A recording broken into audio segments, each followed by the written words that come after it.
که بعد از چند وقت که خودمون نبودیم قفس فندقینا رو تمیز کنیم، دونش و چوبایی که میشینن و تموم وسیلهایی که هستش. آخ اینجا شلوار من پیدا شد. شلوار البته نشیم، با شورتک بودیم. زیرش و همه اینا رو برمیداریم و تمیز میکنیم. بعد اینجا باید کارتک بکشیم، چون که نمیشد ویدیو هم بگیرم کارتکم بکشم.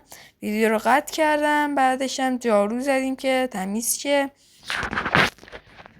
بعدش هم دونا رو ریختیم تو اینو، هرچی آشغال مشغال داشت و برداشتیم ازش و پوست تخمه و هرچی که دیگه نمیشد بخوری اینا رو برداشتیم.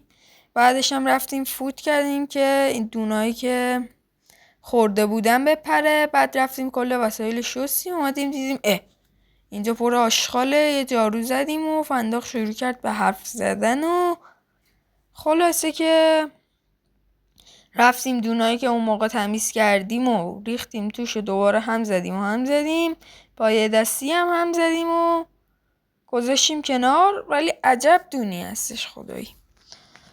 بعدش هم که یه ذره ویتامین آخر سرنگ مونده بود و ریختیم تو آبش و هم زدیم و تمیز شد. خلاصه که بچه‌ها وقتی با سرنگ کارتون تموم میشه و تموم شده میخواید بندازید دور، سریشو بذارید تو حیوونه دست و پا حیونا نره. و اگر هم از این ویدیو خوشت اومد لایک و سابسکرایب رو بزنید.